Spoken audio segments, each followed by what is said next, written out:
In the following lectures, we will shift our attention from God as Father to God as Divine Lover, and Revelation as, in the words of Scott Hahn, a long love letter from the Father to his beloved children still on their earthly pilgrimage.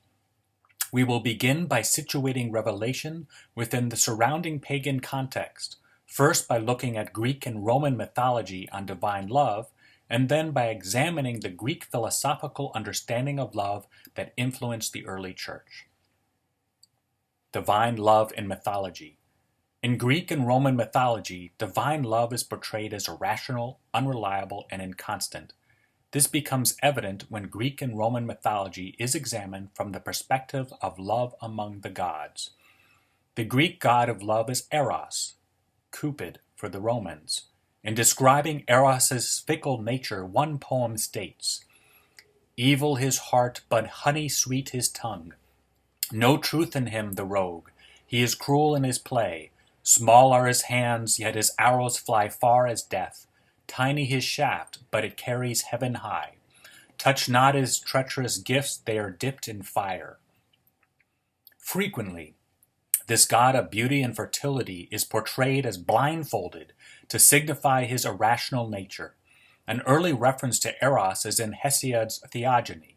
Here, Eros is depicted as the most beautiful of gods and the offspring of Chaos and Gaia, the Mother Earth goddess. Chaos, explains the Theogony, is the disorder that pre-existed the gods. Out of chaos came the earth goddess, Gaia, the god of the abyss or underworld, Tartarus, and the god of love, Eros. In other works, Eros is presented as a son of Aphrodite, the goddess of love.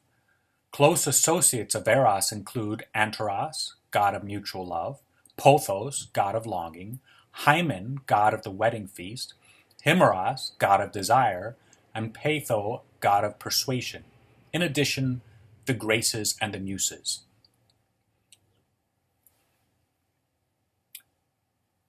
With respect to the Muses, according to Hesiod, the Muses once revealed to him that, "We know how to speak false things that seem true, but we know when we will utter true things." The female counterpart to Eros is Aphrodite, who, as mentioned previously, in some works is identified as Eros' mother. In the Theogony, Aphrodite's origin is traced to the foam of Uranus's castrated sexual organs, which were cast into the sea by Uranus's son Cronos, who was asked by his mother Gaia to castrate his father. Cronos cut his father's organs with a sickle as his father lay about earth, that is Gaia, spreading himself full upon her. Aphrodite, the goddess of love and beauty, was born from a violent act done by a son on his father. She is described as having an extraordinary ability to bend others to a manipulative will through her beauty and laughter. Aphrodite manifested her manipulative ability in events that led to the Trojan War, in which the Greeks defeated the Trojans. This at least semi-mythic war took place between the Trojans and the Greeks after a Trojan, Paris, took for himself Helen, queen of Sparta, and wife of the king of Sparta, Menelaus. Instead of resolutely resisting Paris's advance on her, Helen fell in love with Paris and then committed adultery with him. Prior to this adulterous act, Aphrodite had promised Paris that she would cause Helen to fall in love with him. This was because Paris, chosen by Zeus, had selected Aphrodite as the most beautiful of goddesses in a beauty contest set up by Eris, the goddess of strife. In exchange for having selected and having received from Paris a golden apple symbolizing her unsurpassing beauty, Aphrodite promises and instructs Paris in this way. "You will set out for Greece on a tour of inspection, and when you get to Sparta, Helen will see you. And for the rest, her falling in love and going back with you, that will be my affair. Love and desire, they shall be your guides. Love will assail her in all his might and compel her to love you. Desire will encompass you about and make you desirable and lovely as himself, and I will be there to help. I can get the Graces to come too, and between us we shall prevail. Although Aphrodite kept her promise to Paris, her manipulation of people's hearts ended in disaster for Paris and for other Trojans, many whom were forced to flee from the defeated burning city. One famous Trojan warrior was Aeneas. Aeneas fled his beloved city to the Italian shores with his father Anchises. According to the myth, Aeneas was the son of Aphrodite, or son of Venus for the Romans. Aeneas also was the mythical founder of the Romans and reputed ancestor of Romulus and Remus.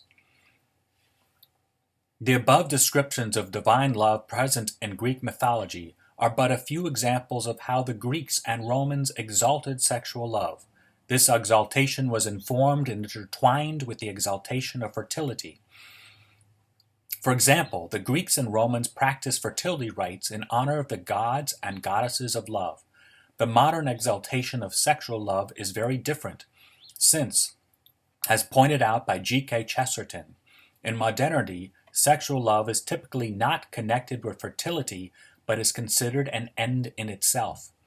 Chesterton argues that, unlike the old paganism's exaltation of sexual love with its association to the natural end of fertility, the new paganism does not lead anywhere, since it is disassociated from fertility and ends in lust.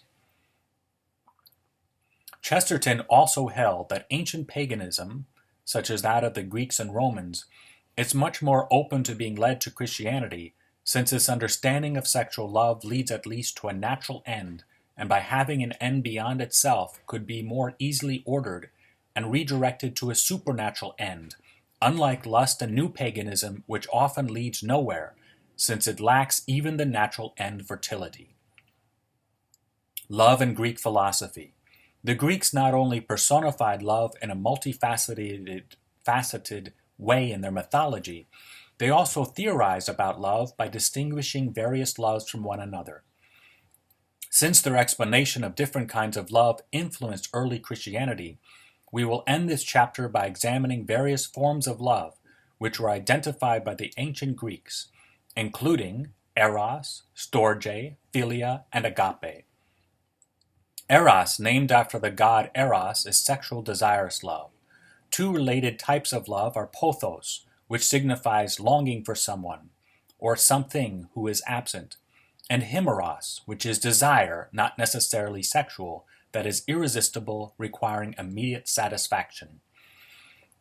Eros in ancient Greek literature at times is compared with a disease, being struck by a hammer, being doused with fire, theft, heavy mist, and even with madness.